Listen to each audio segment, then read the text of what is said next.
Já foi bastante comentado aqui no canal, mas temos um novo capítulo dessa história. Nós publicamos uma matéria ontem aqui em nosso site, o canaljms.com. Aliás, se você ainda não conhece o site, nele publicamos notícias de tecnologia todos os dias. Dá uma olhadinha depois. E eu já vou avisando que é um assunto polêmico. Se você acompanha o canal há mais tempo, você sabe que há uma caçada ao uso das TVs Box aqui no Brasil, mas apenas aquelas consideradas ilegais. Lembrando que o uso de TVs Box não é ilegal. Sequer o uso do IPTV é. Você pode usar as tecnologias normalmente, desde que não use o serviço de maneira errada. Mas eu queria trazer aqui os dois lados dessa história e ouvir a sua opinião sobre isso. Aqui na matéria você vai ver que em uma decisão inédita da Anatel, ela resolveu aplicar uma multa pela primeira vez a uma pessoa física pela venda ilegal de TVs Box considerados pirata. A multa não foi barata, tá? A Anatel decidiu aplicar uma multa de R$ 7.680 a uma pessoa pela venda dos receptores ilegais. Até o momento, a sanção era aplicada apenas a lojas que vendiam esses aparelhos. Ainda segundo a agência, a decisão de aplicar a multa a usuários comuns visa evitar o estímulo ao consumo ilegal dos conteúdos protegidos por direitos autorais, o que é o objeto final do chamado GatoNet, em que pessoas aproveitam o sinal das operadoras e plataformas e redistribuem ilegalmente esse sinal de canais pagos e serviços de streaming. Ok, a agência aqui está fazendo o seu trabalho. Se eu pesquisar por TVs Box na internet, eu vou ver uma série de produtos à venda. Alguns são considerados ilegais por não serem homologados pela agência. Esses TVs Box normalmente são desbloqueados e são os que permitem o uso das listas de IPTV. E para acessar essas listas, as pessoas precisam ter apenas uma TV Box, uma caixinha, como essa que você vê no vídeo, que permite instalar aplicativos que usam essas listas e dão acesso a todos os conteúdos de centenas de canais de streamings sem assinatura.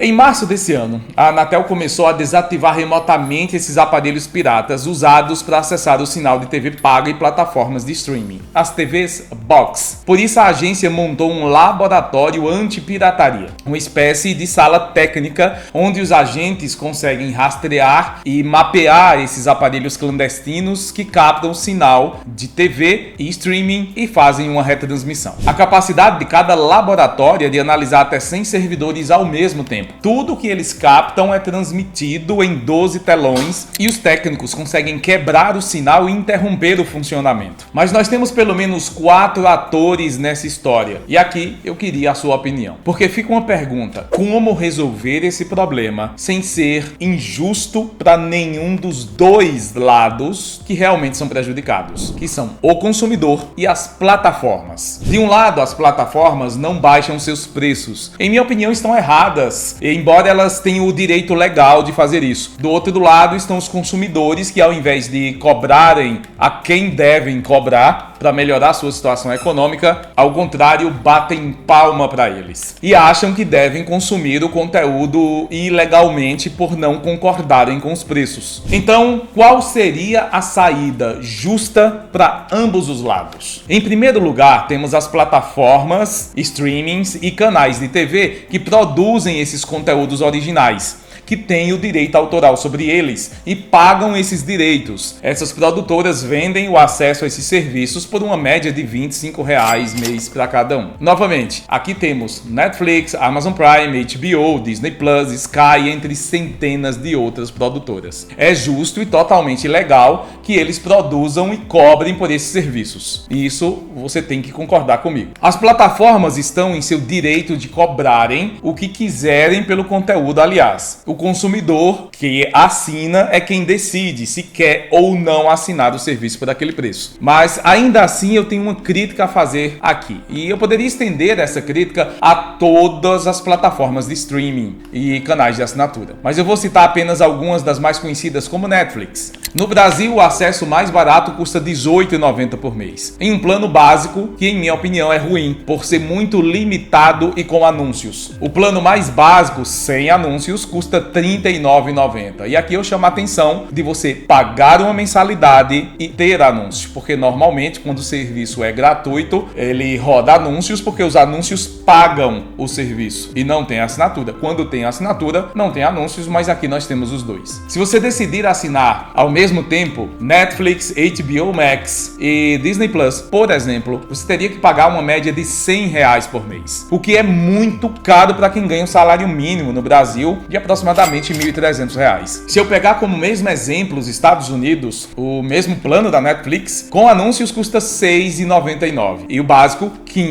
15,49. Se eu assinar os mesmos 3 serviços, dão apenas $45 por mês. Isso em média, onde o americano ganha também em média $4.700 mês. Totalmente desproporcional se eu comparar com o salário brasileiro. Mas nós sabemos que não são as plataformas que são culpadas. Entra o segundo ator nessa história, o atravessador. Pessoas que se aproveitam da tecnologia IPTV, compilam listas de acesso desses conteúdos e revendem na internet o acesso a todos eles por uma assinatura a um preço médio de R$25 a R$30 por mês. São essas pessoas que fazem o trabalho ilegal. Para elas não tem defesa, porque elas estão se aproveitando para prejudicar as plataformas e ganhar dinheiro em cima dos consumidores que buscam, por outro lado, esse tipo de serviço. O terceiro ator são os consumidores. Eles estão em busca de um acesso gratuito ou o mais barato possível. Compram e assinam essas listas ilegais na internet e daí, para ter acesso a esses conteúdos, basta comprar uma TV Box, porque existem aplicativos que dão acesso a essas listas e com um clique todo o conteúdo é desbloqueado em sua TV. Mas eu também tenho uma crítica a fazer aos consumidores. Eu vejo o brasileiro querendo tudo de graça, já é quase que cultural, mas quando ele encontra um serviço gratuito como o YouTube, onde os anúncios são quem pagam o trabalho de quem produz o conteúdo e da própria plataforma, mesmo assim eles tentam bloquear os anúncios porque simplesmente acham chato. Aí vem uma plataforma de fora, mostra anúncios e ainda cobra pelo serviço. Vai entender, né? Bom, quem então deve pagar os custos? Você consegue me responder?